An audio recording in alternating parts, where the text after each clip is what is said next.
Christmas Eve, and this week and next week, many of us will be gathering with friends and family for food and festivities. And whether you are attending or hosting, one of the things, if we're honest, most of us wonder about is who else is going to be there? You'll have that question pop up. Will Uncle Fred be there with his outlandish political views? Did you see what he posted on Facebook? And will Cousin Barbara be there, where we get to be prepared to sit through her discussing in detail every ache and pain and medical procedure that she's ever had? Or Joe from down the street. Maybe he'll bring that yummy fudge again this year. And I hope Darlene will be there because she always tells the funniest stories. We have people that kind of fit that, right? Well, it doesn't just happen when we're adults. I think it starts when we're kids.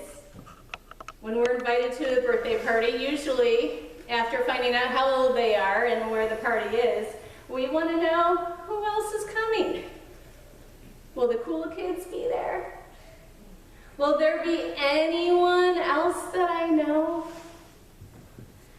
Because if there's not, it doesn't matter how much we really like the birthday person that we're celebrating, we might be tempted to just stay home, right? So then sometimes we're on the other side. Or have you ever heard that there is a big birthday party that all your friends were invited to except for you? It can be crushing. You spend way too much time overthinking, what did I say? What did I do? Even if you aren't especially fond of the person whose birthday it was, you want to know why you were so rejected. It happens to most of us. I think it's probably happened to all of us from time to time. But tonight we're not here because of Santa. We're not here just to sing Christmas carols or to think about Frosty the Snowman. We are here because it is Jesus' birthday party. And often on birthdays we remember the beginning. And so tonight we go back to remembering how so very long ago Joseph and Mary traveled a long way, with Mary 9 months pregnant, to the small country town of Bethlehem outside Jerusalem. And we imagine how exhausted they must have been after searching the town, and they couldn't find a place to stay. And so they finally settled in, surrounded by livestock. That must have smelled great for poor Mary as she began to labor. We hope that there were some midwives who were local who came to help, but we don't know.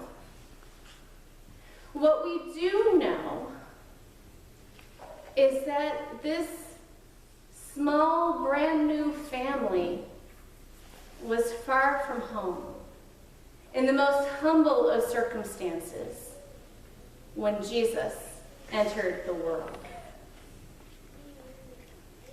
Jesus the Christ. Emmanuel, which means God is with us. I think maybe the most important part of the Christmas story is remembering that our Creator, the author of the universe, the King of Kings, the Lord of Lords, our God, chose to become incarnate, to be with us in a baby who was basically born in a barn, to an unwed mom and a bonus dad who was just trying to do the right thing. Can you imagine how scared they must have been that first night? And how in awe when they saw this tiny, brand new life sleeping in a manger in a feeding trough, who had come to bring eternal life to the world. But the Spirit didn't just stop there, letting the three of them take in that moment alone. Invitations went out. Now, the high priests, the scribes, the aristocrats, the business owners, the nouveau riche, the old money, the royalty, they didn't receive any invitations.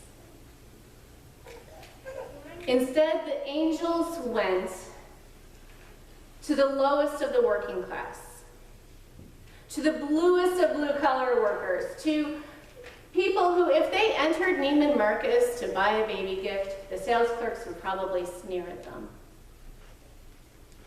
Not just because of their smell, but because of their reputation. They were looked down on, not just by the elite, but by the middle class. The angels caused quite a scandal when they appeared to shepherds, these people who were not often recognized to testify in a court of law. And yet the angels proclaimed to them the good news with great joy that the Messiah had been born to them. You see, the first invitations to that first birthday party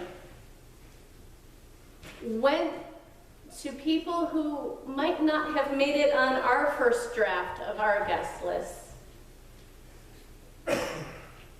Because that's who Jesus came for.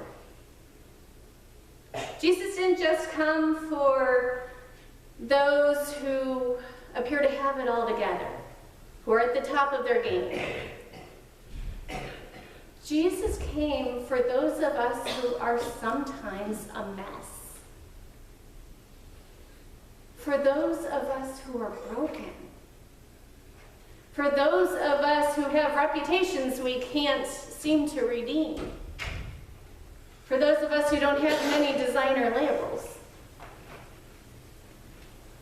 For those of us who make mistakes again and again and again.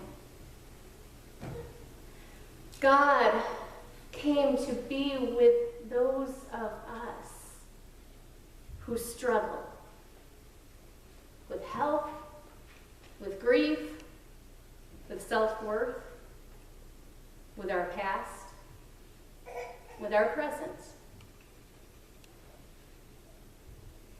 And God gave us Jesus to be our light, to shine on us, to show us how much we are loved, even when we might not think we are very lovable, to teach us how to love others who we might not like a whole lot, to gather us together as one at his party, to save us by his grace, because none of us are righteous enough to procure an invitation on our own. This Christmas story, the good news is that Jesus came to be with all of us. Always, no matter what. And we are all invited to the party where he is the greatest gift. He gives us everything. And he calls on us to go out and share this gift with all the world in his name. Amen. Amen.